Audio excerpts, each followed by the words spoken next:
দেব সর্বশেষ আপডেট বাংলা সংবাদ। শুরুতেই শিরোনাম। শুরুতেই জানিয়ে দেব একটি ভয়ঙ্কর গুরুত্বপূর্ণ সংবাদ। পিলখানা হত্যাকাণ্ডে শেখ হাসিনা, সেলিম ও তাপস সরাসরি জড়িত, ভয়ঙ্কর তথ্য ফাঁস। থাকছে বিস্তারিত প্রতিবেদনে। তৎকালীন শিরোনাম শুনছিলেন, এবার বিস্তারিত। পিলখানা হত্যাকাণ্ডে শেখ হাসিনা, সেলিম ও তাপস সরাসরি জড়িত ছিল, ভয়ঙ্কর তথ্য বের হয়ে এলো। 15 বছর আগে বিডিআর বিদ্রোহে রাজধানী পিলখানায় সংঘটিত হত্যাকাণ্ডের ঘটনায় সাবেক প্রধানমন্ত্রী শেখ হাসিনা, শেখ সেলিম, শেখ ফজলে নূর, তাপস সহ অনেকে সরাসরি জড়িত ছিল বলে দাবি করেছে নিহত মেজর শাকিলের ছেলে রাকিন আহমেদ। শনিবার 17 আগস্ট দুপুরে রাজধানীর মহাখালীর রাওয়া ভবনে আয়োজিত এক সংবাদ সম্মেলনে একথা বলেন তিনি। শেখ হাসিনার নেতৃত্বে আওয়ামী লীগ সরকার গঠন করার 50 দিনের মধ্যেই 2009 সালের 25 ও 26 ফেব্রুয়ারি ঢাকা পিলখানায় তৎকালীন বিডিআরদের একটি গ্রুপ দ্বারা বিদ্রোহ সংঘটিত হয়।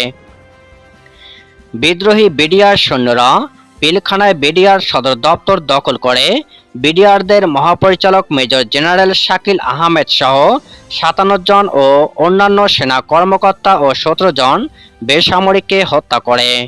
তারা বেসামরিক লোকদের উপর গুলি চালিয়েছিল।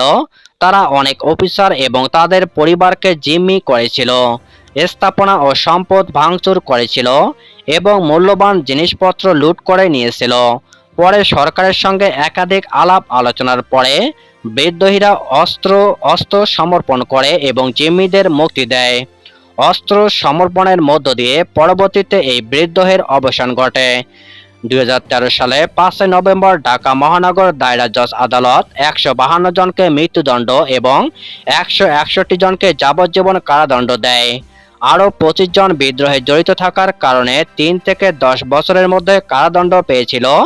আদালত অভিযুক্ত 277 জনকেও খালাস দিয়েছিল।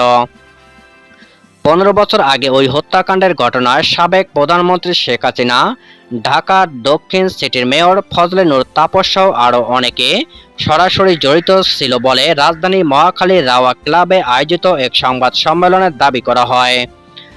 সংবাদ সম্মেলনে নিহত মেজর শাকিলের ছেলে রাকিন আহমেদ দাবি করেন, পিলখানা হত্যাকাণ্ডের সাবেক প্রধানমন্ত্রী শেখ হাসিনা, ফজলে নূর, তাপস, শেখ সেলিম সরাসরি জড়িত। এছাড়াও নৈপথ্যে আরও রয়েছে। স্বাধীন তদন্ত কমিশন গঠন হলে তাদের নামও আসবে। এ সময় নিহত সেনা কর্মকর্তা কর্নেল শফিকের ছেলে অ্যাডভোকেট সাকিবুর বলেন, লেফটেন্যান্ট জেনারেল জাহাঙ্গীর আলম সেই সময় কোয়ার্টার মাস্টার জেনারেল হিসাবে বিডিআর হত্যাকাণ্ডের তদন্ত কমিটিতে ছিলেন।